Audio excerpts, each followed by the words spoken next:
Hey folks, Mr. Howard here. It's sorry about the darkness of the picture, but it's dark outside. It's getting harder to record after a certain point in time, but thankfully there's enough glare off the screen that we're good to go. We're going to be reading chapter 10, the final chapter of Animal Farm today. Last chapter was a pretty heavy chapter. Boxer, right? I mean, that was a tough scene. And then to know that the pigs, traded in his corpse to buy themselves more whiskey. What does that say? So we're going to conclude the book. I know it seems weird to conclude right after that, but let's see how Orwell closes this book up and how it brings closure to the themes and the lessons that have been taught throughout. So, chapter 10. Years passed. The seasons came and went. The short animal lives fled by. A time came when there was no one who remembered the old days before the rebellion except Clover, Benjamin, Moses the raven, and a number of the pigs. Muriel was dead. Bluebell, Jessie, and Pincher were dead. Jones, too, was dead. He had died in an inebriate's home. Good word there, inebriates. Look that one up. In another part of the country. Snowball was forgotten. Boxer was forgotten, except by the few who had known him. Clover was an old stout mare now, stiff in the joints and with a tendency to rheumy eyes. She was also 2 years past the retiring age, but, in fact, no animal had ever actually retired. What's that about? What is Orwell saying? I think, you can make some pretty good connections here to, I think, both Nazi Germany and communist Russia. People are only valuable to society as long as they're contributing to society. And so as long as the animals can contribute, they're guaranteed food and whatnot. But the fact that none of them have been able to retire, what does that say? As soon as Boxer was not able to contribute, what happened to him? I think Orwell is making a statement about utilitarian societies where everybody has to have a function or a purpose. And when you can no longer contribute, what is the purpose? And, you can relate this back to Candy and some of the characters from Animal Farm, or of Mice and Men that we read earlier. Anyway, we'll keep reading. The talk of setting aside a corner of the pasture for superannuated, another good vocab word, superannuated animals had long since been dropped. Napoleon was now a mature boar of 24 stone. Squealer was so fat that he could, with difficulty, see out of his eyes. Only old Benjamin was much the same as ever, except for being a little grayer about the muzzle, and since Boxer's death, more morose and taciturn, another good vocab word, than ever. There were many more creatures on the farm now, though the increase was not so great as had been expected in earlier years. Many animals had been born, to whom the rebellion was only a dim tradition, passed on by word of mouth, and others had been bought who had never heard mention of such a thing before their arrival. The farm possessed 3 horses now, besides Clover. They were fine, upstanding beasts, willing workers and good comrades, but very stupid. None of them proved able to learn the alphabet beyond the letter B. That's even worse than Boxer. They had accepted everything that they were told about the rebellion, and the principles of animalism, especially from Clover, for whom they had an almost filial respect. But it was doubtful whether they understood very much of it. The farm was more prosperous now, and better organized. It had even been enlarged by 2 fields which had been bought from Mr. Pilkington. The windmill had been successfully completed at last, and the farm possessed a threshing machine and a hay elevator of its own, and various new buildings had been added to it. Whymper had bought himself a dog cart. Now, a dog cart's not literally a cart pulled by dogs. It's a kind of, wagon. Let's pause here for a second, though. This represents Russia after World War II, right? Like they occupied a bunch of territory, and this is the new fields that they've gotten. They finished the modernization. They became a world power. You think about the Cold War and the space race and all the kinds of things that were going on, in the time after World War II, it sort of makes sense.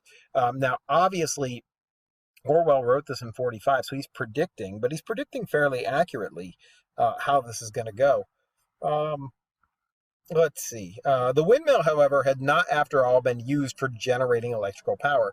It was used for milling corn and brought in a handsome money profit. The animals were hard at work building yet another windmill. When that one was finished, so it was said, the dynamos would be installed. But the luxuries of which Snowball had once taught the animals to dream, the stalls with electric light and hot and cold water, the 3-day week, were no longer talked about. Napoleon had denounced such ideas as contrary to the spirit of animalism. The truest happiness, he said, lay in working hard and living frugally. Frugally is a good vocab word, but it means not spending a lot of money, living within your means and saving. And the idea here is that Napoleon is do as I say, not as I do, right? Like he's like, the goal of life is, and how to be happy is to work hard and not spend a lot of money. What is Napoleon doing with his life? Right? It's the opposite. So he's asking them to do the opposite of what he does. Somehow it seemed as though the farm had grown richer without making the animals themselves any richer, except, of course, for the pigs and the dogs. Perhaps this was partly because there were so many pigs and so many dogs. It was not that these creatures did not work after their fashion. There was, as Squealer was never tired of explaining, endless work in the supervision and organization of the farm. Much of this work was of a kind that the other animals were too ignorant to understand. For example, Squealer told them that the pigs had to expend enormous amounts of labor upon mysterious things called files, reports, minutes, and memoranda. These were large sheets of paper which had to be closely covered with writing, and as soon as they were so covered, they were burnt in the furnace. Pause. All right, this is sort of funny, especially for me, because I'm a teacher, and there's a lot of paperwork involved in teaching, and it all goes into file cabinets somewhere, and most of the time nobody looks it up again. And I think Orwell is making a commentary on modern societies and how much we record things and how little those things matter or ever looked at again. And it's kind of funny. It's tongue-in-cheek. There's no purpose to writing on them if they're going to be burned in the fire, clearly. This was of the highest importance for the welfare of the farm, Squealer said, but still neither the pigs nor dogs produced any food by their own labor, and there were many, many of them, and their appetites were always good. Pause again, go back to chapter 1. Orwell is smart. Orwell is bookending this in ways where the first chapter, when Old Major made a speech, is coming back to be important in the last chapter. Remember how he said the human beings were parasitical and they didn't produce any food. They didn't, do any labor on the farm. And if you look at the pigs and the dogs, they're both doing the same thing here. And maybe this is a commentary on both government and the military, if the dogs represent the military, that during a time of peace, neither of those things is producing necessarily things that help the population. As for the others, and the appetites of these two things being always good is I think also metaphorical. Like if you're thinking about how much of the country's resources, say the government or the military takes, what percentage is that? All of this being an allegory is important, and I think makes sense and adds to the story. As for the others, their life so far as they knew was as it had always been. They were generally hungry. They slept on straw. They drank from a pool. They labored in the fields in the winter. They were troubled by the cold, and in the summer by the flies. Sometimes the older ones among them racked their dim memories and tried to determine whether in the early days of the rebellion, when Jones's expulsion was still recent, things had been better or worse than now. They could not remember. There was nothing with which they could compare their present lives. They had nothing to go upon except Squealer's lists of figures, which invariably demonstrated that everything was getting better and better. The animals found the problem insoluble. In any case, they had little time for speculating on such things now. Only old Benjamin professed to remember every detail of his long life and know that things never had been nor ever could be much better or much worse. Hunger, hardship, and disappointment being, so he said, the unalterable law of life. So again, they can't remember what things were like. They can't read and write. So they're dependent on Squealer to tell them how things are going. And of course, Squealer works for the pigs, so he's going to tell them exactly what he wants them to know. And this is one of those understated lessons about the importance of education. And yet the animals never gave up hope. More, they never lost even for an instant the sense of honor and privilege in being members of Animal Farm. They were still the only farm in the whole country, in all England, owned and operated by animals. Not one of them, not even the youngest, not even the newcomers who had been bought from farms 10 or 20 miles away, ever ceased to marvel at that. And when they heard the gun booming and saw the green flag fluttering at the masthead, their hearts swelled with imperishable pride.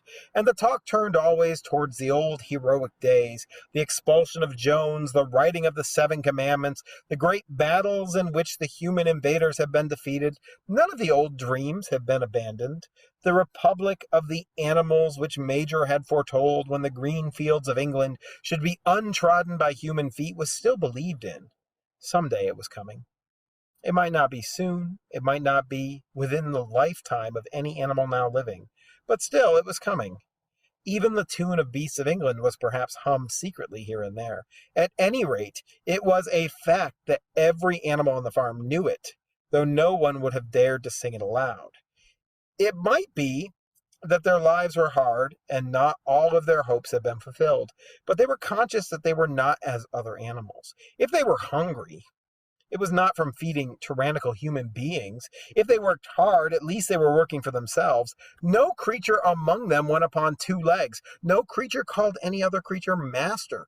All animals were equal. Sounds good, right? Is it true? One day in early summer, Squealer ordered the sheep to follow him and led them out to a piece of waste ground at the other end of the farm, which had become overgrown with the birch saplings. The sheep spent the whole day there browsing at the leaves under Squealer's supervision. In the evening, he returned to the farmhouse himself, but as it was warm weather, told the sheep to stay where they were. It ended by their remaining there for a whole week, during which time the other animals saw nothing of them. Squealer was with them for the greater part of every day. He was, he said, teaching them to sing a new song for which privacy was needed. It was just after the sheep had returned on a pleasant evening, when the animals had finished work and were making their way back into the farm buildings, that the terrified neighing of a horse sounded from the yard. Startled, the animals stopped in their tracks. It was Clover's voice. She neighed again, and all the animals broke into a gallop and rushed into the yard. Then they saw what Clover had seen. It was a pig, walking on his hind legs.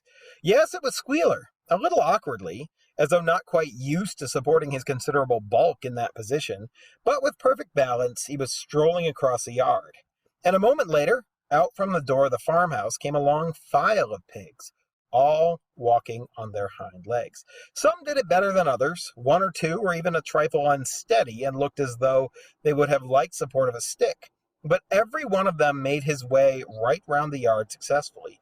And finally, there was a tremendous baying of dogs and a shrill crowing from the black cockerel, and out came Napoleon himself, majestically upright, casting haughty glances from side to side, with dogs gamboling round him. He carried a whip in his trotter. There was a deadly silence. Amazed, terrified, huddled together, the animals watched the long line of pigs march slowly round the yard. It was as though the whole world had turned upside down.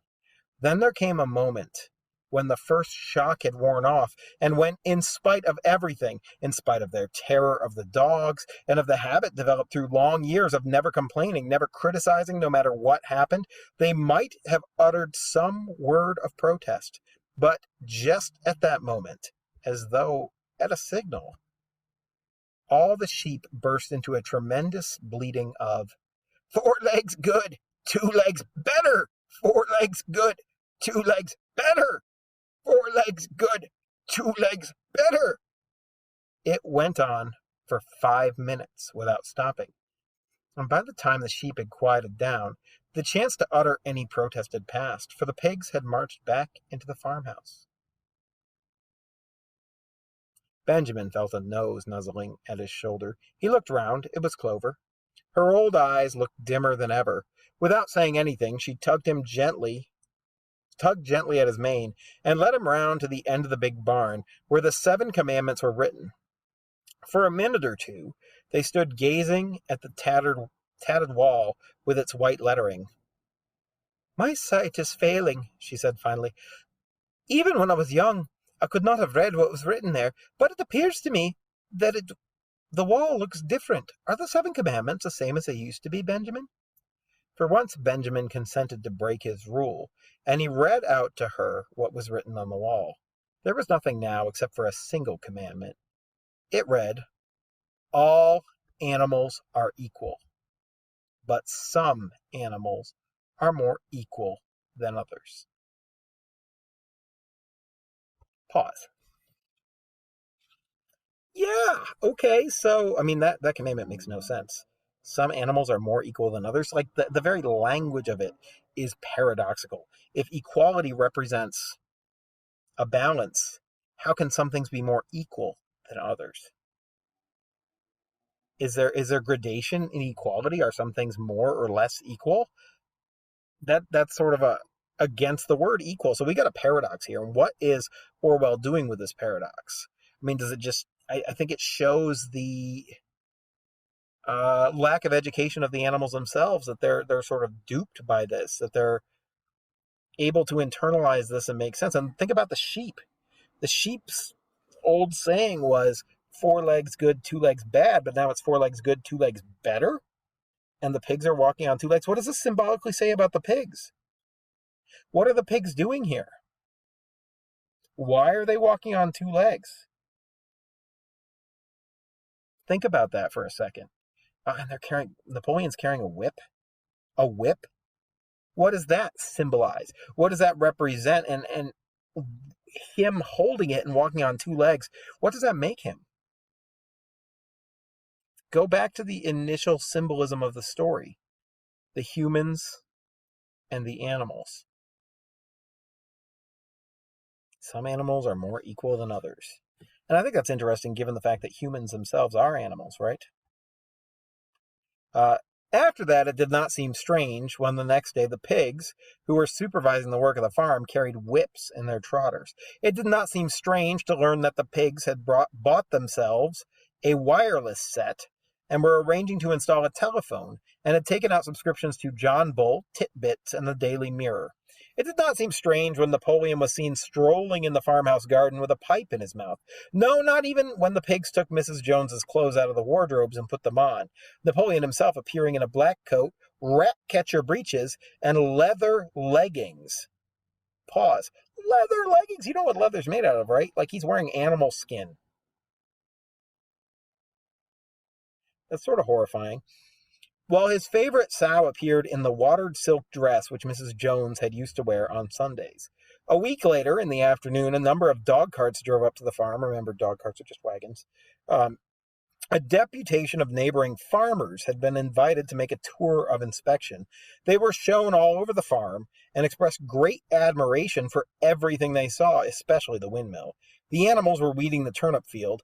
They worked diligently, hardly raising their faces from the ground, and not knowing whether to be more frightened of the pigs or of the human visitors.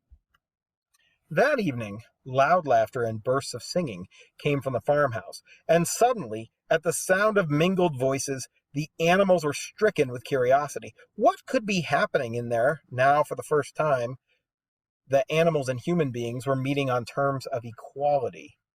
With one accord, they began to creep as quietly as possible into the farmhouse garden.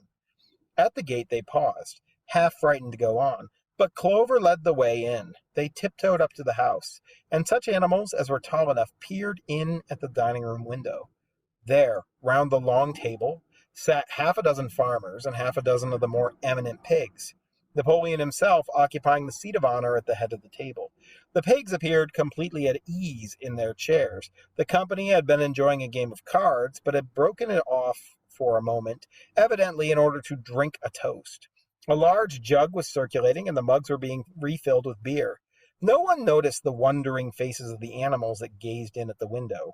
Mr. Pilkington of Foxwood had stood up, his mug in his hand. In a moment he said he would ask the present company to drink a toast, but before doing so there were a few words that he felt it incumbent upon him to say. It was a source of great satisfaction to him, he said, and he was sure to all others present to feel that a long period of mistrust and misunderstanding had now come to an end. There had been a time, not that he or any of the present company had shared such sentiments, but there had been a time when the respected proprietors of Animal Farm had been regarded, he would not say with hostility, but perhaps with a certain measure of misgiving by their human neighbors. Unfortunate incidents had occurred, mistaken ideas had been current, It had been felt that the existence of a farm owned and operated by pigs was somehow abnormal and was liable to have an unsettling effect in the neighborhood. Pause. Note the word choice here. Orwell decides to have the humans say, a farm owned and operated by pigs, not a farm owned and operated by animals. So I think it's clear here that though the animals are under the illusion that this is their farm, that they all share it, the humans knew from the first that the farm was owned and operated by pigs. There's a distinction. Too many farmers had assumed without due inquiry that on such a farm a spirit of license and indiscipline would prevail. They had been nervous about the effects upon their own animals or even upon their human employees. But all such doubts were now dispelled. Today, he and his friends had visited Animal Farm and inspected every inch of it with their own eyes. And what did they find? Not only the most up-to-date methods, but a discipline and an orderliness which should be an example to farmers everywhere. He believed that he was right in saying that the lower animals on Animal Farm did more work and received less food than any animals in the country. Pause again. The lower animals on Animal Farm did more work and received less food than any animal in the country. So were things better or worse during Jones's day? Indeed, the more, and actually pause, keep pausing. You can go back and you can look through the story and you can see the degrees to which the animals are continuously having to work harder and be fed less, and how that continues throughout the entire story until the point we're at now. So you can actually track the progress of this through the book. They're happy to work because they're working for themselves and not for parasitical human beings. But they've gotten to the point where their lives are definitely worse than they were during Jones's day. Is that a commentary on communism or something else? Indeed, they did more work and received less food than any animals in the country. Indeed, he and his fellow visitors today had observed many features which they intended to introduce on their own farms immediately. He would end his remarks, he said, by emphasizing once again the friendly feelings that subsisted and ought to subsist between Animal Farm and its neighbors. Between pigs and human beings, there was not, and there need not be, any clash of interest whatever. Their struggles and their difficulties were one. Was not the labor problem the same everywhere? Here it became apparent that Mr. Pilkington was about to spring some carefully prepared witticism on the company, but for a moment he was too overcome by amusement to be able to utter it.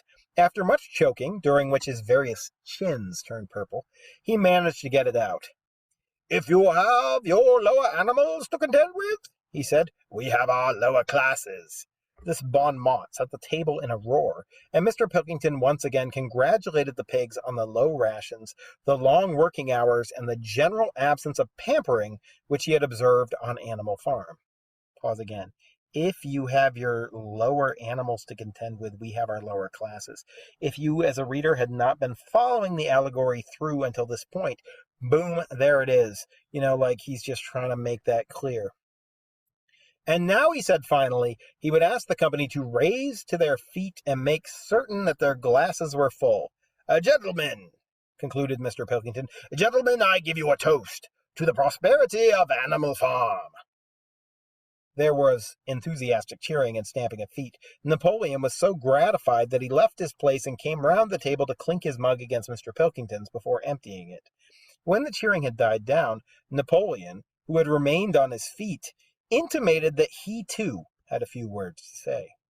Like all of Napoleon's speeches, it was short and to the point. He too, he said, was happy that the period of misunderstanding was at an end.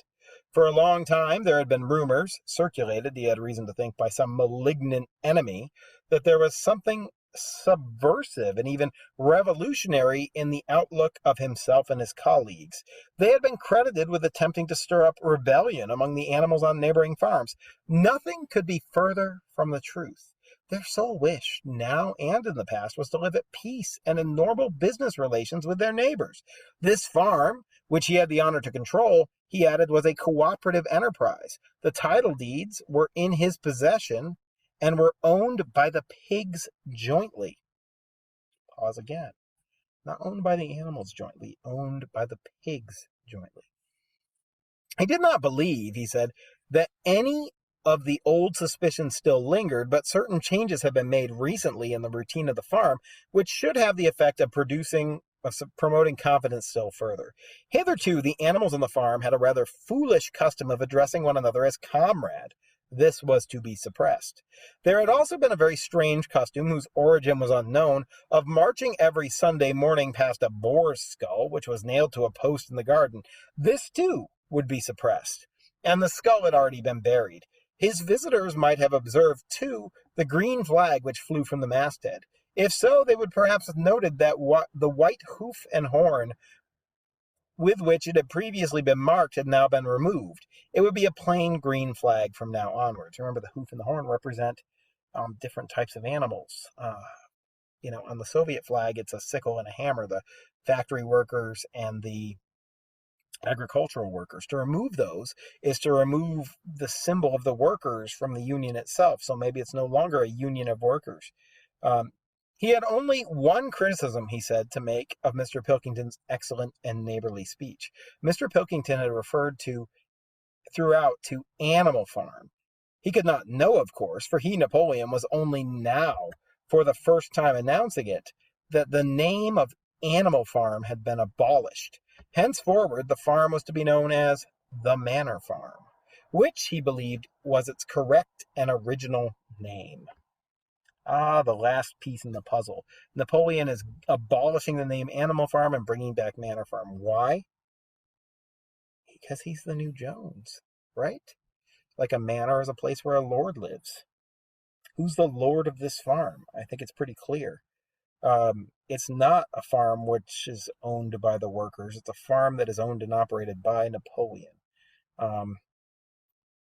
Gentlemen, concluded Napoleon, I will give you the same toast as before, but in a different form. Fill your glasses to the brim, gentlemen. Here is my toast to the prosperity of the Manor Farm. There was the same hearty cheering as before, and the mugs were emptied to the dregs. But as the animals outside gazed at the scene, it seemed to them that something strange was happening. What was it that had altered in the faces of the pigs? Clover's old dim eyes flitted from one face to another. Some of them had 5 chins, some had 4, some had 3. But what was it that seemed to be melting and changing? Then, the applause having come to an end, the company took up their cards and continued the game that had been interrupted, and the animals crept silently away. But they had not gone 20 yards when they stopped short. An uproar of voices was coming from the farmhouse. They rushed back and looked through the windows again. Yes, a violent quarrel was in progress. There were shoutings, bangings on the tables, sharp, suspicious glances, furious denials. The source of the trouble appeared to be that Napoleon and Mr. Pilkington had each played an ace of spades simultaneously. 12 voices were shouting in anger, and they were all alike. No question now what had happened to the faces of the pigs. The creatures outside looked from pig to man, and from man to pig, and from pig to man again, but already it was impossible to say which was which. And that's the end of the story. At the end of the story, we have this magical transformation where the pigs become human. And they become human in a symbolic way, too. We're going to have this classless, perfect animalist society where all the workers are equal. And, of course, the power-hungry take the power, and they use the power to enrich themselves. And they get greedy, and eventually they become an upper class. They become an aristocracy and a nobility. And, greedy people are going to do this regardless of what form of government you want to put in place. So, at the end of the story, all of the pigs become men because that's essentially what they are. They're the new Jones. They've been acting this way throughout. There really is no difference between the way the pigs were acting and the way the humans were acting, right? And I think that's the final lesson of the story. If you're hung up on the sort of magical transformation and you're like, what? A magical transformation? Remember, this is a story about talking animals. All of it is you have to suspend your disbelief for. Um, and that's the end of the fable. That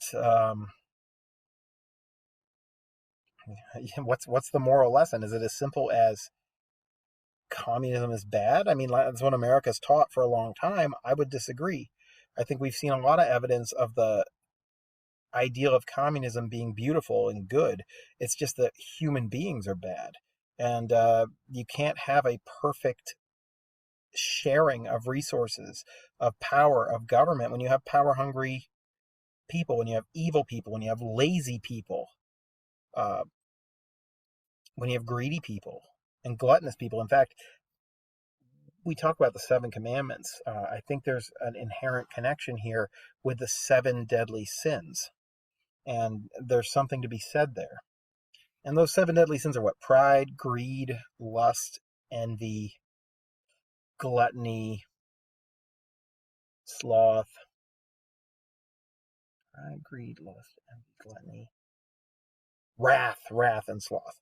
And like these pigs are guilty, especially Napoleon, of all of these things over the course of the story.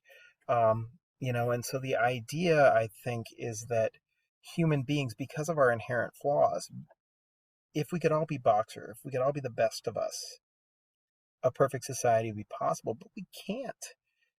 Too many people are compromised by too many negative emotions and behaviors, and so a perfect society is impossible.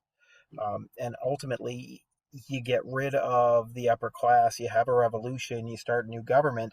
Over time, we're going to accumulate a new upper class, and things are going to go back to the way they were, and you're going to need a new revolution. And that's where we end Animal Farm. Um, so there it is. I think there's more to be said, but this video is already half an hour long, and we can have a class discussion about it at some later date. But please, if you have comments, drop some stuff in the comments below. I'm happy to answer and talk to you. I hope you enjoyed Animal Farm. It's not necessarily an uplifting book. There's no clear single protagonist. There's lots of complicated allegories going on. But at the end of the day, it's a story that's a fable, and it reminds us of the inherent weaknesses of human beings. Um, yeah, good enough. Thanks.